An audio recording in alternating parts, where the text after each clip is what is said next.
What's in the box?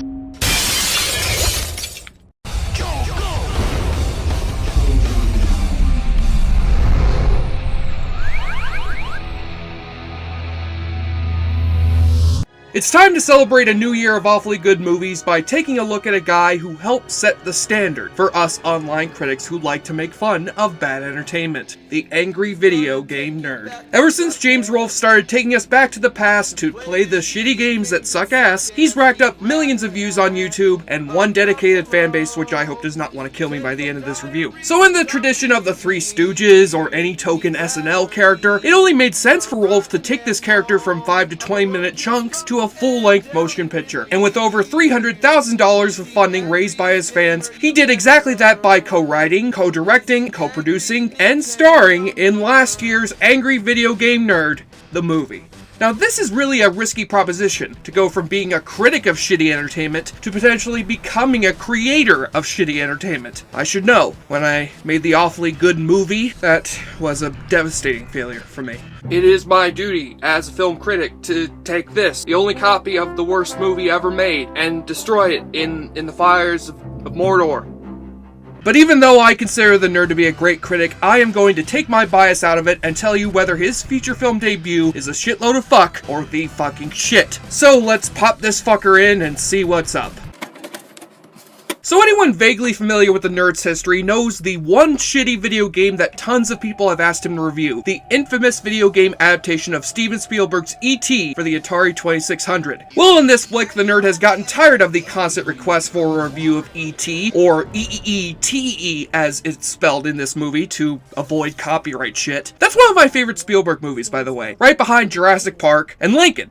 So the nerd decides to travel with his buddy, played by Jordan from the Bernie Mac show, all the way to Alamogordo, New Mexico, where he hopes to debunk the famous myth of the 1,000 or so unsold E.T. cartridges buried there by Atari after the game's failure, as sponsored by an executive from a video game company that looks to release a sequel to the game known as Cockburn Incorporated, whose logo looks oh so suspiciously like one of the Angry Birds. Subtle satire of the video game industry. But soon they're spotted by military general Dark Onward, who believes that the trio is hunting for an actual extraterrestrial. Goddamn terrorist alien hunters blow their nuking asses out that shit and back again. So the nerd is on the run from the army and soon discovers that there's far more to the story of the E.T. game than he thought. Namely that the game acts as a map to the hidden location of Area 51 where an actual alien is locked up. Ooh, we have an alien now too, huh? And that, my friends, is just the top of the many plot details that intersect in this flick, which I thought were really going nowhere in the first hour or so. At that point, I was thinking that for a show as gleefully silly and crazy as The Nerds is, his movie version seemed pretty straightforward and standard and kind of boring. Thankfully, the second half really ups the craziness level to the point of saving the movie. You get an intergalactic super being who gets woken up and attacks Las Vegas Godzilla style. Death Moth 6 is a cyber mutant death god living under Mount Fuji.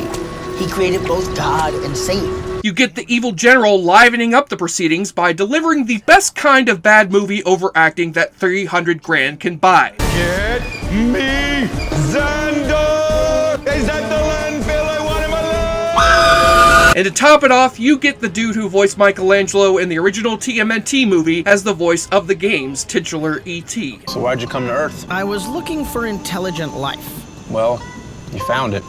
I found life, yes. Oh, that's funny. And all of it gets done with the joy and charm of the bad movies that James Rolfe himself loves so much. The cheap miniatures, the awkward editing, and the transparently cheap use of CGI and green screening. On the level of bad movies that know exactly how bad they are, this flick has got more to offer in one frame than Machete Kills had to offer in 100 minutes. I admit that this flick doesn't really offer much to anyone who isn't a fan of the Nerds videos. Then again, it was never really meant to. But as far as fan service goes, it's well-made fan service, with a good heart at its core and which stays true to the Nerds mantra in the movie. True wretchedness is too unique to duplicate. Well said, sir, as this is one bad movie that truly understands the joys of not just bad games, but bad movies as well. If you consider yourself a fan of the nerd, give this flick a try.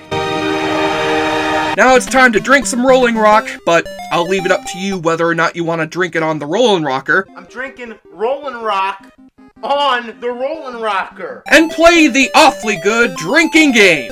Take a shot or drink every time you spot an altered company logo, because apparently Sunsoft isn't okay with having their name on this movie, but perfectly fine with having it on Fester's Quest. You can find another reference or callback to a previous nerd episode. What the hell are all these fucking boxes doing here? Oh, don't you talk about my boxes. I'm gonna land the plane. This is gonna be it.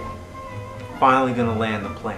You spot another cameo from the likes of one of the nerd's fellow internet critics, E.T. game developer Howard Scott Warshaw, or Troma mastermind Lloyd Kaufman. Wait a minute, if Lloyd Kaufman cameoed in this movie, as well as Guardians of the Galaxy, does that mean that the angry video game nerd is part of the Marvel Universe? And yes, I do feel stupider for making this joke. And take a double shot for the 2 times General Onward loses one of his arms. And yes, there is a Monty Python reference. Don't worry, son, it's just a flesh wound. I love it when the movies do my job for me. And on the nudity watch, we sadly have no nudity, but we do get an exploitative catfight which hilariously acknowledges how exploitative it is. Now I thought I could get through this without objectifying myself in a sexy catfight. But it looks like that's impossible now. Well, now I feel guilty for having a boner. I mean, I still have one, but I'm not happy about it. On the enjoyableness continuum scale from Bull to Bruce, Angry Video Game Nerd the movie manages to escape getting shit or thrown up on and scores a 7 out of 10. Congratulations, nerd. You have made a good movie and proved the justice of your culture. Now go and rest, our hero. I'm Jesse Shea for JoBlo.com, and you know what? That nerd sure gets a lot of views. So I think I ought to give this video game reviewing thing a try. Stay tuned to JoBlo.com for the first episode of our new series, Awfully Good Games! Fuck this game! Fuck this fucking game! Joe Blow, he sure likes to drink a lot. Joe Blow watches movies like the heroine. Joe Blow, he's not just like the summer Hayek. Joe Blow gets fucked up and he smokes some shit.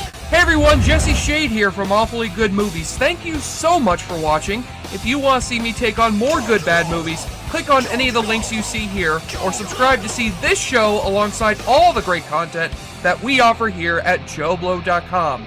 And remember, I love you. Wait, that sounded wrong. But I do love you though.